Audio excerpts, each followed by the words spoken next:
Khalid ibn al-Walid, the undefeated sword of Allah. In an age when generals measured victory in miles and soldiers counted glory in gold, one man achieved something unprecedented: perfection. Khalid ibn al-Walid, dubbed the Sword of Allah by the Prophet Muhammad himself, commanded over 100 battles across 2 continents and emerged victorious from every single one. His tactical genius reshaped warfare. His legendary march across the Syrian desert defied nature itself, and his strategies at the Battle of Yarmouk would be studied for centuries to come.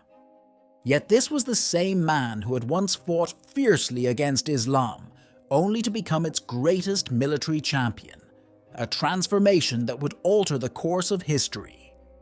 From the scorching Arabian deserts to the fertile plains of Iraq, from the gates of Damascus to the shores of the Mediterranean, Khalid's story reads like an epic tale of adventure, betrayal, and redemption. But unlike the legends of old, every extraordinary detail of his life is anchored in historical fact. The brilliant cavalry commander who invented the mobile guard, the tactical mastermind who defeated both the Persian and Byzantine empires, and the humble warrior who, upon being dismissed at the height of his glory, demonstrated that true greatness lies not in the titles we hold, but in the cause we serve. This is the story of the undefeated general whose sword carved out an empire and whose faith transformed the world. Khalid ibn al-Walid, a military genius, emerges. The sounds of clashing swords and thundering hooves echoed through the valleys of Mecca as young Khalid, barely 12, watched the annual cavalry exercises of the Banu Makhzum clan from a rocky outcrop. Below him, the finest horsemen of his tribe demonstrated the intricate maneuvers that had made them the most feared warriors in Arabia. But where others saw chaos in the swirling dust and flashing steel, young Khalid saw patterns, weaknesses, opportunities. Already his mind worked differently from his peers. Born into the warrior aristocracy of Mecca's most militant clan, Khalid ibn al-Walid emerged into a world where power flowed from the edge of a blade and respect was earned in the saddle of a horse. His father, al-Walid ibn al-Mughira, ranked among the most influential chiefs of the Quraysh tribe, but it was his mother, Lubaba al-Sughra, who recognized the dangerous brilliance in her son's eyes. While other noble children played at war, Khalid studied it. While they memorized poetry, he memorized battle formations. By 15, he could name every significant cavalry engagement fought in Arabia over the past century and explain in detail why each was won or lost. The Mecca of Khalid's youth was no mere trading post, but a crucible of power where commerce and combat danced a delicate partnership. The Banu Makhzum specialized in this dance, protecting the lucrative caravan routes while simultaneously mastering the art of desert warfare. Young Khalid learned to fight on horseback before he learned to read, mastering the peculiar challenges of mounted combat in terrain where horses were both precious and precarious. But it was in the strategic games played by tribal chiefs that he truly excelled, displaying an almost supernatural ability to predict his opponent's movements. His first real taste of command came during a minor border skirmish with a rival tribe when he was just 17. The designated leader, a veteran warrior twice his age, fell early in the engagement. Rather than retreat, as tradition and prudence would have dictated, Khalid seized control. He reorganized the remaining fighters mid-battle, using the terrain to funnel the numerically superior enemy into a deadly trap. The victory was total and, more importantly, achieved with minimal losses. That evening, as the tribal elders discussed the unexpected triumph, one gruff old warrior supposedly remarked, "The boy fights like a seasoned commander, but thinks like no commander I've ever known." The Banu Makhzum had always prided themselves on producing great warriors, but in Khalid, they had birthed something rarer, a natural military genius. While other young nobles sought glory in impetuous charges, Khalid developed a fighting style that combined the Bedouins' traditional mobility with innovative tactical arrangements. He was among the first to grasp that in desert warfare, speed and maneuverability could multiply force far more effectively than mere numbers. These early insights would later revolutionize cavalry warfare and help forge an empire. Yet beneath the brilliant tactician lay a man of fierce contradictions. The same mind that could orchestrate complex military maneuvers with cold precision harbored a volcanic temper. The warrior who would one day be renowned for his strategic patience could, in his youth, be provoked into rash action by the slightest insult to his honor. These contradictions, rather than weakening him, created an internal forge that would eventually temper him into something extraordinary, a commander capable of combining calculated strategy with devastating aggressive action.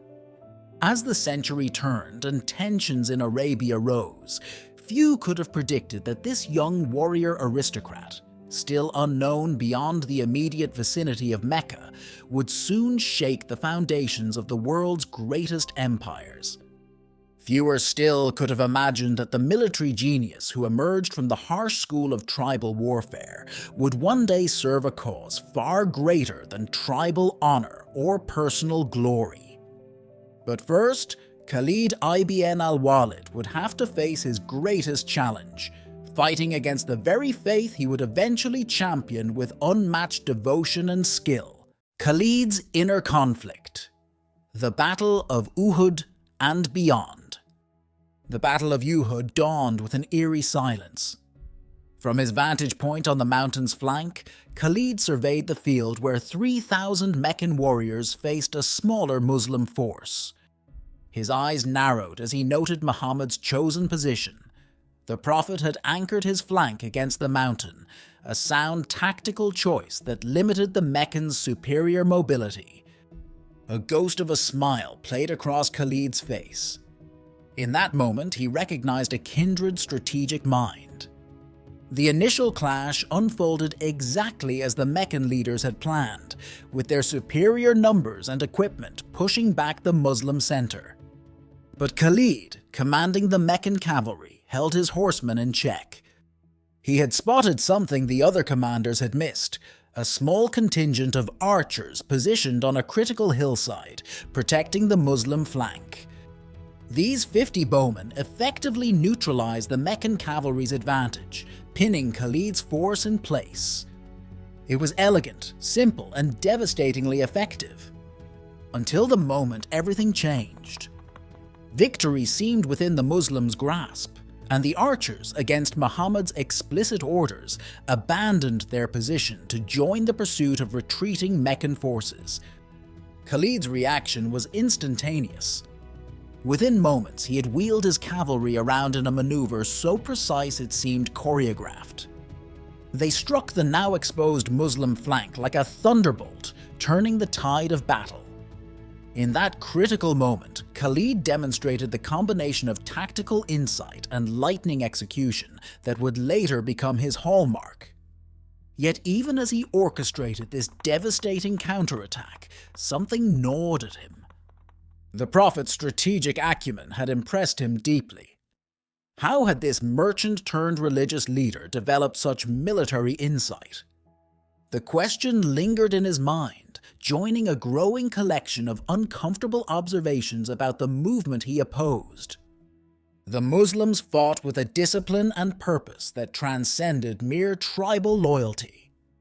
Their converts included some of Mecca's sharpest minds, men and women Khalid knew personally and respected. In the aftermath of Uhud, as the Meccans celebrated their tactical victory, Khalid remained troubled. He had won the battle, but felt the ground shifting beneath his feet. The Muslims had retreated in good order, their core force intact, their morale unbroken. This was not the end, but rather the beginning of a longer, more complex struggle. For the first time in his life, Khalid found himself questioning not just battle tactics, but the very cause for which he fought. The years following Uhud marked a period of increasing inner turmoil for Khalid. He continued to serve as Mecca's premier cavalry commander, yet each engagement with the Muslims forced him to confront uncomfortable realities. The Islamic movement displayed a resilience that defied conventional tribal dynamics. Defeats that should have shattered their unity instead seemed to strengthen it. Their numbers grew despite persecution, their message spread despite opposition, and their military capabilities expanded despite setbacks. The breaking point came during a quiet evening in his tent, as Khalid reviewed reports of yet another failed attempt to contain the Islamic expansion. The tactical victories he achieved felt increasingly hollow, like trying to hold back the tide with a sword. That night, alone with his thoughts, the undefeated commander faced his most formidable opponent yet, the growing conviction that he was fighting on the wrong side of history. The decision that followed would shake the foundations of Arabian society and reshape the military history of two continents. The conversion that altered history. The road to Medina stretched before Khalid like a ribbon of uncertainty in the pre-dawn light. Behind him lay everything he had ever known: power, prestige, position. Ahead lay either glory or death. There would be no middle ground. His brother Walid had called him mad for even considering this journey. "You're the shield of Mecca," he had argued, "its strongest sword." But Khalid had simply smiled, remembering the words of their mother. The strongest sword is useless if it serves the wrong cause. He arrived at the Prophet's mosque during the morning prayers, his armor dusty from travel, his reputation preceding him like a storm cloud. The congregation parted silently as he strode forward. Muhammad turned to face him, and in that moment, the man who had never lost a battle surrendered completely. The words of his conversion rang out clear and firm. "There is no God but Allah, and Muhammad is his messenger." The same voice that had commanded armies now trembled with emotion as he added, "I apologize for every moment I spent opposing you." Muhammad's response transformed the political landscape of Arabia in a single stroke. Rather than demanding penance from his former adversary, he immediately recognized Khalid's military genius as a divine gift. "Your sword is one of Allah's swords," Muhammad declared, bestowing upon him the title that would echo through centuries: Saifullah, the sword of Allah. In that moment, the greatest military mind of the age was united with the fastest-growing spiritual movement in Arabia, creating a synergy that would alter the course of history. The conversion sent shockwaves through both Mecca and Medina. Veterans who had faced Khalid's cavalry charge at Uhud now found themselves drilling alongside him. His former enemies became his most dedicated subordinates, drawn by the same magnetic combination of tactical brilliance and unflinching determination that had once made him their most feared opponent. Within weeks, he had begun transforming the Muslim military from a defensive force into an instrument of unprecedented mobility and striking power. But the true test of Khalid's conversion came at the Battle of Mu'tah. Commanding a force of just 3,000 Muslims against a Byzantine army 4 times that size, he found himself in an impossible position when all 3 senior commanders fell in succession. As arrows rained down and the situation deteriorated, Khalid displayed not just tactical genius but moral courage. He assumed command despite being the most junior leader present and orchestrated a masterful series of maneuvers that not only saved the army from annihilation, but inflicted heavy losses on the enemy, marking the first time any Arab force had successfully engaged and survived against the Byzantine professional army. That evening, as Khalid knelt in prayer on the battlefield, his famous sword still stained with Byzantine blood, he experienced something entirely new: the profound peace of absolute certainty. His military genius, which had always set him apart from others, now felt like exactly what Muhammad had named it: a divine gift meant for a specific purpose. The man who had spent years mastering the art of warfare finally understood that he had been preparing all along for a cause greater than himself. The transformation of Khalid ibn al-Walid from Islam's most formidable opponent to its greatest military champion marked more than a personal conversion. It was a pivotal moment in world history. In him, the nascent Muslim state gained not just a brilliant tactician, but a living symbol of transformation and redemption. His presence in the Muslim ranks announced to all of Arabia that a new power was rising, one that could turn enemies into champions and unite former adversaries under a single banner. The age of tribal warfare was ending. The era of Islamic expansion was about to begin. The rise of Khalid's mobile guard, a new era in warfare. The desert night erupted in chaos as 500 horsemen materialized from the darkness like phantoms. At their head rode Khalid, leading his newly formed mobile guard in their first raid against the Meccan trade routes. The target: a richly laden caravan carrying the wealth of 3 tribes. The innovation: a cavalry unit trained to fight as a unified force rather than a collection of individual warriors. This was warfare reimagined, and its architect was about to demonstrate why. When the dust settled, not a single caravan guard had escaped, yet no blood had been spilled. Khalid's mobile guard had executed a perfect envelopment, appearing simultaneously from multiple directions with such coordination that resistance proved futile. The operation's success lay not in the strength of arms, but in the revolutionary nature of its execution. Traditional Arab cavalry fought as individuals seeking personal glory. Khalid's men moved as one organism, with each rider understanding his role in the larger strategy. The mobile guard became Khalid's signature weapon, a force that could strike anywhere within a 100-mile radius and vanish before reinforcements arrived. He drilled his men relentlessly, teaching them to fight in formations previously unknown in Arabia.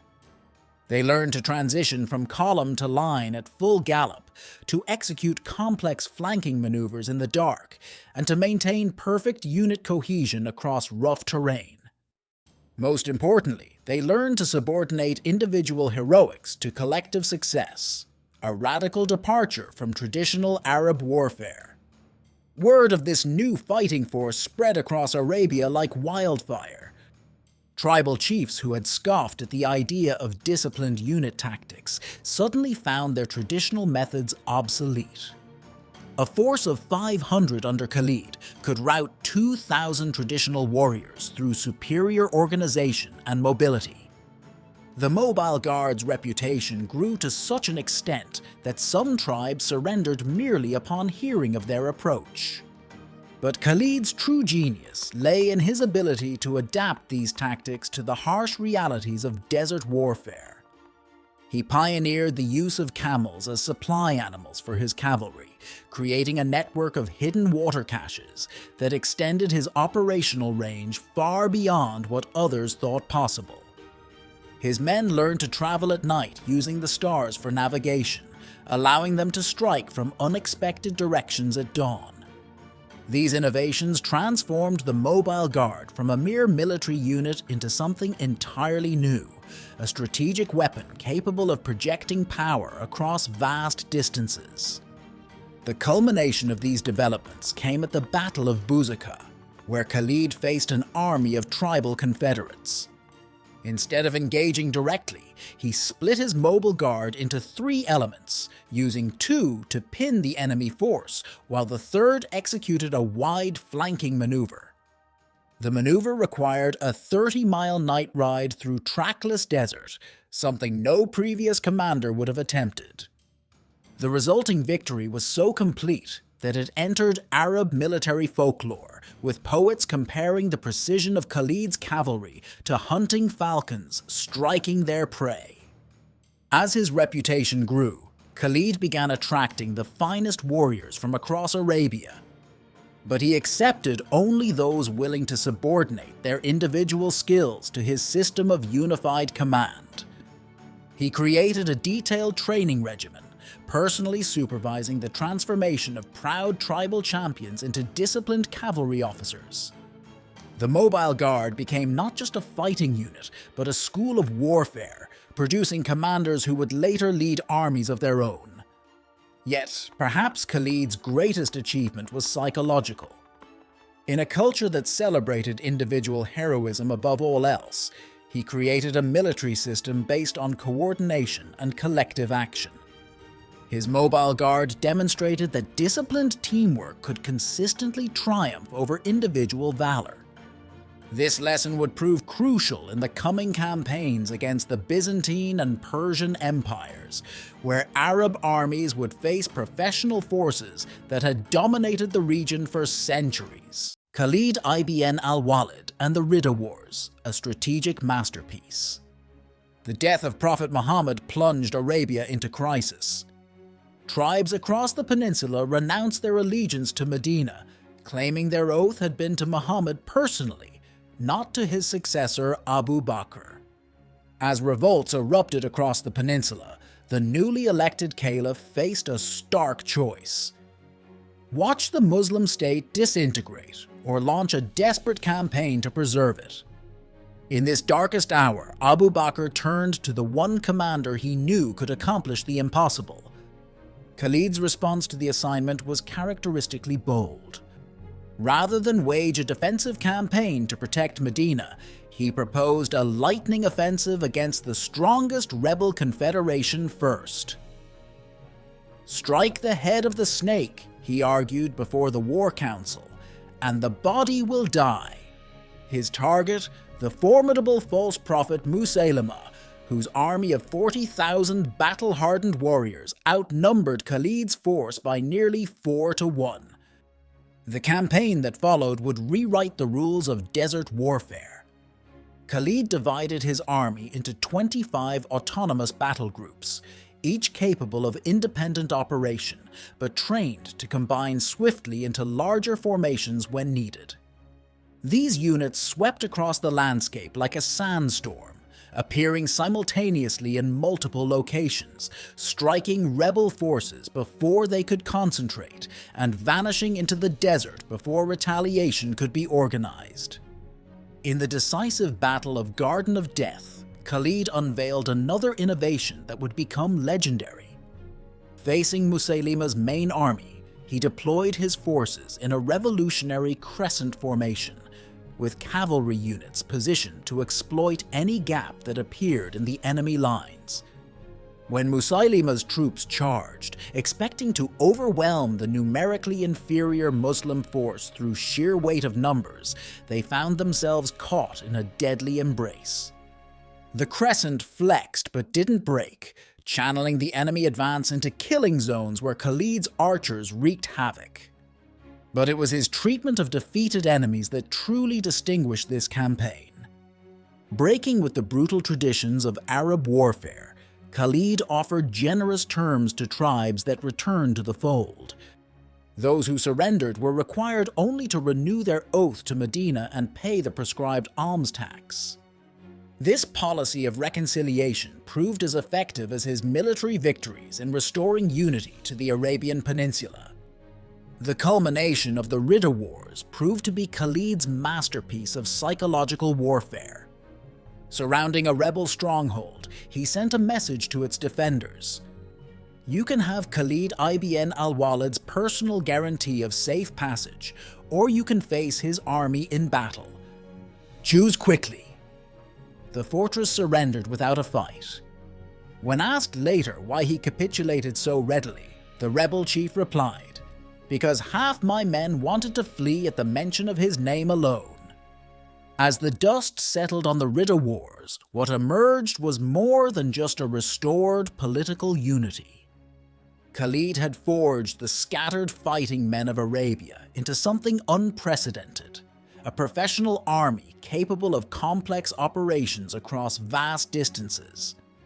The tribal warriors who had once fought for personal glory or plunder now operated as disciplined units in service to a larger cause. This transformation would prove crucial in the coming confrontation with the great empires beyond Arabia's borders. By the campaign's end, even Khalid's enemies acknowledged the magnitude of his achievement. In less than a year, he had suppressed a rebellion that threatened to tear apart the Muslim state, while simultaneously creating a military force unlike anything Arabia had seen before. As one captured rebel chief remarked, "We weren't defeated by numbers or weapons, but by a new way of fighting that made our old methods obsolete." Khalid ibn al-Walid's Persian campaign. The mighty Sassanid Empire had dominated the East for 4 centuries when they first heard rumors of an Arab general advancing toward their borders. Their initial reaction was dismissive amusement. Desert raiders had broken against the walls of Persian civilization for generations. But this was no mere raid, and Khalid ibn al-Walid was no ordinary desert chieftain. Khalid's opening move against Persia defied military logic. Instead of taking the conventional route through fertile Iraq, he led his army through the Hafir Desert, a stretch of waterless wasteland that the Persians had always considered their best natural defense. No previous commander had attempted to move an entire army through this terrain. The Persian border commanders learned of his approach only when his forces emerged from the supposedly impassable desert, their positioning making retreat impossible. As one Persian officer wrote in desperate dispatch, "These men come from the desert as if born from its very sand." The Battle of Chains marked Khalid's introduction to imperial warfare. The Persians, confident in their superior numbers and equipment, chained their infantry together to prevent retreat, a standard practice against undisciplined desert raiders. Khalid's response was devastating. He launched a series of lightning cavalry charges that fragmented the Persian line, turning their chains into a deadly liability. When the Persian commander realized his mistake, it was too late. His chained infantry, unable to maneuver, were systematically destroyed by Khalid's mobile units. At Walaja, Khalid unveiled a tactical innovation that military historians would study for centuries. Facing a Persian army nearly twice his size, he appeared to repeat his previous battle plan. The Persians, thinking they had learned his methods, moved to counter his expected cavalry charge. Instead, they found themselves caught in history's first recorded use of a double envelopment executed by cavalry. 2 hidden squadrons of horsemen emerged from concealed wadis, while Khalid's main force pressed the center. The Persian army, trapped in a 3-sided attack, virtually ceased to exist as a fighting force. The crown jewel of the campaign was the conquest of Hira, the cultural capital of Persian Iraq. Instead of a costly siege, Khalid employed psychological warfare with surgical precision. He arranged his forces to be counted multiple times by the city's observers, creating the illusion of overwhelming numbers. Then he sent the defenders a message: "I bring men who love death as you love life." The city surrendered within the week, its treasuries and libraries intact. A victory won more by reputation than by sword. But perhaps Khalid's most remarkable achievement during the Persian campaign was logistical. He revolutionized military supply by creating a system of mobile oases, camel trains carrying water and supplies that could support rapid army movements through hostile terrain. This innovation effectively removed terrain as a limiting factor in his operations, allowing him to strike anywhere across the vast Persian frontier. Enemy commanders found themselves facing an opponent who seemed to ignore the traditional constraints of desert warfare. The campaign culminated in what Persian chronicles called the Year of Fear, In 12 months, Khalid's army captured more territory than any previous Arab force had even dared to raid. But more significantly, he shattered the psychological dominance that the Persian Empire had held over Arabia for centuries. His victories demonstrated that the mighty Sassanids were not invincible, that their vaunted heavy cavalry could be defeated, that their ancient tactics had fatal flaws when faced with new methods of warfare. As news of Khalid's successes reached the Caliph, preparations were already underway for an even greater challenge. The Byzantine Empire, watching the destruction of Persian power with growing alarm, had begun massing forces in Syria. Abu Bakr had a new mission for his most gifted commander, one that would require Khalid to perform what many considered impossible. March an army across the Syrian desert in the height of summer to face the greatest military force in the world, the legendary campaign of Khalid ibn al-Walid. The Byzantine scouts reported it as a mirage at first. No army could cross 500 miles of scorching desert in the height of summer. Yet there was Khalid ibn al-Walid's army, emerging from the burning sands like apparitions, their horses still fresh enough to fight.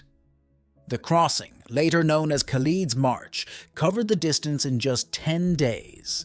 A feat that would have been considered impossible had multiple Byzantine sources not documented it in their panic. The march itself relied on a complex operation involving strings of camels carrying water for the horses, precise astronomical navigation, and the execution of a master deception. While Byzantine spies watched the known desert routes, Khalid led his force along a path so remote and dangerous that even Bedouin guides refused to attempt it. He timed each segment of the journey to reach specific wells during the precious few hours of darkness, leaving before dawn to minimize water consumption. When his guide finally broke down and admitted he was lost, Khalid personally led the army by studying the stars and reading subtle variations in the sand patterns. The first Byzantine garrison to face this desert ghost army broke before a single arrow was loosed. The psychological impact of Khalid's arrival, appearing precisely where military logic said he couldn't, multiplied the actual force he commanded. As word spread of the impossible march, other Byzantine outposts began reporting phantom Arab armies in their vicinity, paralyzing local commanders with indecision. By exploiting this uncertainty, Khalid was able to neutralize forces many times his number through strategic positioning and the sheer weight of his reputation. At Damascus, Khalid revolutionized siege warfare. Instead of settling in for a lengthy investment of the heavily fortified city, he employed what modern military historians would call dynamic siege tactics. His forces maintained constant movement, appearing to withdraw only to attack from unexpected directions, never allowing the defenders to rest or reinforce any single section of the walls. When Byzantine relief columns approached, he would break the siege entirely, destroy the reinforcements, then resume his harassment of the city as if no interruption had occurred. The psychological toll on the defenders proved as damaging as any physical assault.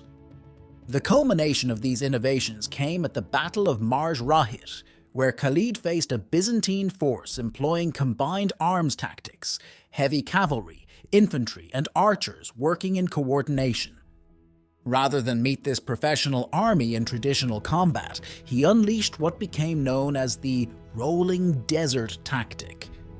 His cavalry executed a complex series of charges and feigned retreats, drawing out portions of the Byzantine force and destroying them piecemeal.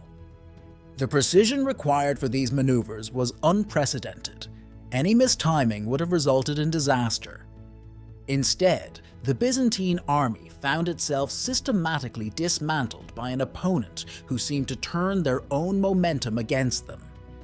But it was his treatment of conquered territories that truly set him apart. Breaking with centuries of warfare practice, Khalid instituted a policy of religious tolerance and cultural preservation. Churches were protected, local administrators were often retained, and civilians who chose not to convert were guaranteed safety in exchange for a reasonable tax. This approach not only reduced resistance to Muslim rule, but created a sustainable model of conquest that would serve as a template for Islamic expansion for centuries to come. As summer turned to autumn, Khalid's achievements in Syria seemed to defy reality. He had crossed an impassable desert, defeated the finest armies in Christendom, captured supposedly impregnable fortresses, and established a new model of military governance, all while commanding a force that was often outnumbered 5-1. Yet even as his legend grew, fate was preparing one final test, the greatest battle of his career, and the one that would determine the future of two empires. Yarmouk, a revolutionary victory in warfare. The Yarmouk Valley stretched before Khalid like an arena built by giants. On one side, the cream of the Byzantine army, 200,000 men in gleaming armor, their standards bearing the double eagle of Constantinople. On his side, 40,000 desert warriors facing what should have been certain annihilation. The Emperor Heraclius himself had emptied his treasury to assemble this force, determined to end the Arab threat in a single decisive battle. But Heraclius had made one crucial mistake. He had given Khalid exactly the battle he wanted. Dawn broke with an innovation that would revolutionize warfare. Instead of the traditional Arab battle line, Khalid deployed his army in 40 autonomous units, each capable of fighting independently, yet trained to combine swiftly into larger formations. Between these units, he left gaps that appeared to be weak points in his line. To the Byzantines, it looked like amateur hour. To Khalid, it was a deadly trap waiting to be sprung. The Byzantine assault began with the confidence of professional soldiers facing tribal warriors. Their heavy cavalry thundered forward, aiming to punch through the gaps in Khalid's formation. But as they committed to the charge, the gaps suddenly filled with arrays of spearmen who seemed to materialize from the ground itself. The Arab units flexed and reformed like living things, transforming what appeared to be vulnerabilities into killing zones. By the time the Byzantine cavalry realized their mistake, they were too deeply committed to withdraw. But Khalid's true masterstroke was his creation of history's first mobile operational reserve. He had trained a force of elite cavalry to respond to opportunities anywhere on the battlefield within minutes. As the Byzantine attacks stalled in the face of his flexible defense, these mobile reserves struck again and again at critical points, shattering enemy formations before they could regroup. One Byzantine officer's account captured the chaos. They moved like desert wolves, appearing wherever we were weakest, vanishing before we could respond. On the third day, nature itself seemed to join the battle. A sandstorm roared down the valley, blinding the Byzantines while the desert-bred Arabs navigated through it with ease. Khalid seized this moment to launch his most audacious maneuver, a massive cavalry sweep that cut off the Byzantine retreat. When the storm cleared, the imperial army found itself trapped between the Arab army and the deep ravines of the Yarmouk River. The psychological breaking point came when Khalid personally led a charge that captured the Byzantine field kitchen, a seemingly minor target that demonstrated his deep understanding of enemy psychology. Professional Roman soldiers relied on regular meals. The loss of their commissariat shattered their morale more effectively than any cavalry charge. As one Byzantine chronicle lamented, "We lost not to their numbers, but to their hunger for victory." While our men fought for pay, they fought as though paradise itself awaited them. The rout that followed was absolute. The Byzantine army, the finest fighting force in Christendom, ceased to exist as a military unit. The survivors who made it back to Constantinople carried with them stories that would become military legend, tales of an Arab general who combined the cunning of a desert wolf with the strategic depth of the greatest Roman commanders. Emperor Heraclius, upon hearing the news, bid a final farewell to Syria. "Peace be upon you, O Syria, and what an excellent country this is for the enemy." Yarmouk changed more than the military balance of power. It revolutionized the art of warfare. Khalid had demonstrated that flexibility could overcome mass, that trained mobility could defeat heavy armor, that psychological warfare could be as decisive as physical combat. His innovations at Yarmouk would influence military thinking for centuries to come, studied by commanders from Saladin to Napoleon. Yet at the very moment of his greatest triumph, as he stood surveying a battlefield that had transformed him from a great commander into a legend, Khalid received news that would test his character more profoundly than any military challenge. The price of glory, Khalid's legacy. The messenger arrived as Khalid was walking the battlefield of Yarmouk, where Byzantine corpses still littered the ground. The letter he carried bore the seal of the new caliph, Umar ibn al-Khattab. Its contents would test the great general more severely than any enemy army. Khalid was to be stripped of his command at the very peak of his triumph. The reasoning behind Umar's decision revealed the complex politics of the rapidly expanding Islamic State. "People are fascinated by you," the caliph wrote, "and I fear they will put their trust in you rather than in Allah." The message was clear. Khalid's very success had become a political liability. His unbroken string of victories, his innovations in warfare, the almost mythical status he had achieved, all had created a cult of personality that threatened to overshadow the spiritual mission of Islam. Lesser men might have rebelled. Khalid commanded the loyalty of an army that had never known defeat. A single word from him would have thrown the Muslim world into civil war. Many of his officers urged exactly that, arguing that his dismissal would doom future campaigns. Instead, Khalid displayed a dimension of greatness that transcended military genius. Without hesitation or protest, he stepped down from command and served as a common soldier under his replacement, Abu Ubaidah. The scene of his surrender of authority became legendary. Before the assembled army, Khalid removed his command insignia and handed his legendary sword to Abu Ubaidah. When his successor tried to return it, saying, "This sword is yours by right of victory," Khalid replied with words that would be quoted for centuries, "No sword has rights. Victory comes from Allah alone." What followed was perhaps his finest hour, though it would never appear in military chronicles. Khalid fought anonymously in the continuing Syrian campaign, offering quiet, tactical advice when asked, but never undermining Abu Ubaidah's authority. His soldiers watched in amazement as the man who had commanded armies submitted to orders from officers he had once led. When asked why he accepted such a diminished role, he answered simply, "I fought not for Khalid, but for Islam." The final test of his character came at the siege of Jerusalem. Though present as a common soldier, Khalid found himself recognized by the city's defenders, who requested him as a guarantor of their surrender terms. Even then, he deferred to Abu Ubaidah's authority, demonstrating that his ego had truly submitted to a higher cause. The man who had never lost a battle had won his greatest victory over himself.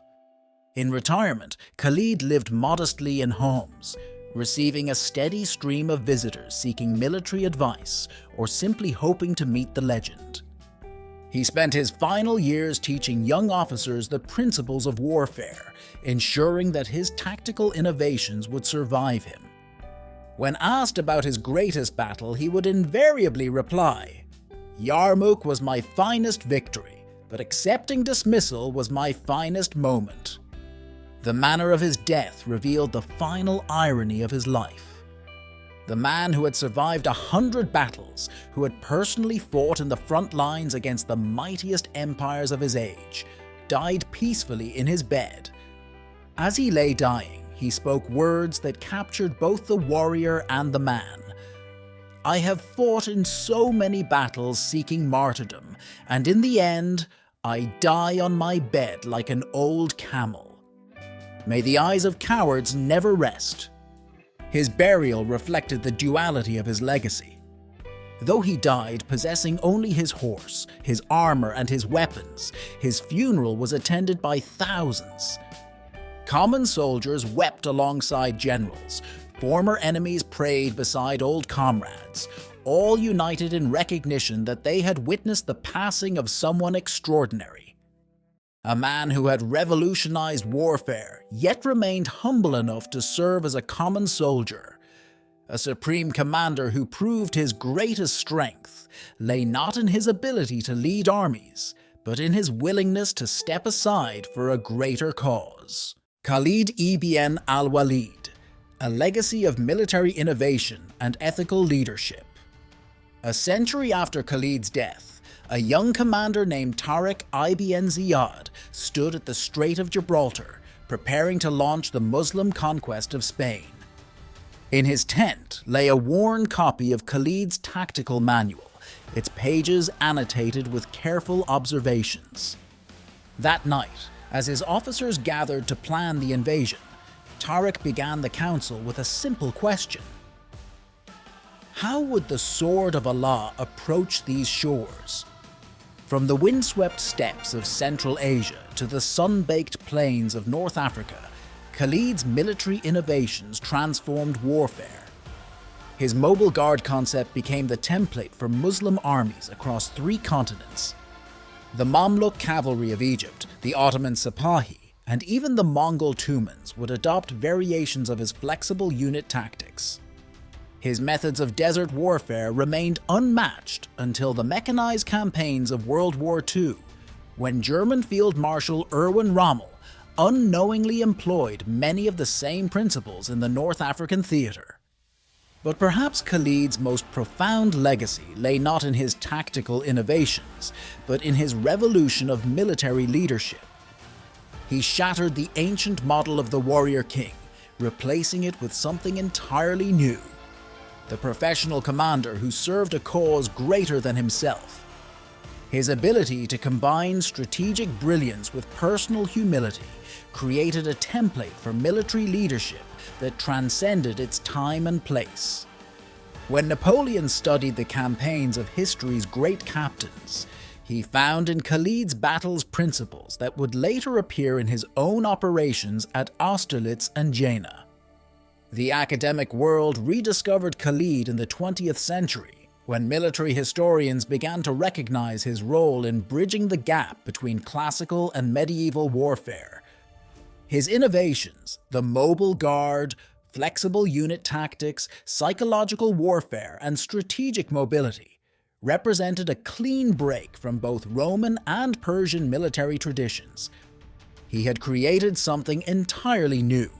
A system of warfare that emphasized mobility and flexibility over mass and formation, initiative over procedure, and morale over material. Modern military academies from Sandhurst to West Point now study his campaigns, particularly his march across the Syrian desert and his victory at Yarmouk. These operations reveal principles that remain relevant in an age of mechanical warfare. The importance of surprise, the power of mobility, the role of psychological warfare, and the decisive impact of strong leadership. His management of logistics in desert conditions has drawn particular attention from modern military planners who face similar challenges in contemporary Middle Eastern operations. Yet beyond the technical details of his campaigns lies a more profound legacy: the model of ethical leadership in warfare. Khalid demonstrated that military genius need not come at the cost of humanity. His policies of religious tolerance, protection of civilians, and strict military discipline created a framework for ethical conquest that was centuries ahead of its time. Even in today's complex military environment, his principles of leadership, particularly the subordination of personal glory to larger strategic goals, remain powerfully relevant. As military technology continues to evolve, driving warfare toward increasing automation and remote operation, Khalid's essential insights into the human dimension of conflict become more vital, not less. His understanding that wars are won through a combination of technical skill and moral force, that leadership requires both innovation and humility, and that the greatest victories often demand personal sacrifice, speaks directly to the challenges facing modern military leaders. In the end, Khalid ibn al-Walid's legacy transcends both his era and his faith. He stands as proof that one individual's innovations can reshape the world, that ethical leadership is compatible with military genius, and that true greatness lies not in never losing a battle, but in knowing which battles are worth fighting. In an age of increasing military complexity, his life offers a timeless reminder that character remains the foundation of leadership, and that the greatest victories are those that serve a purpose beyond personal glory.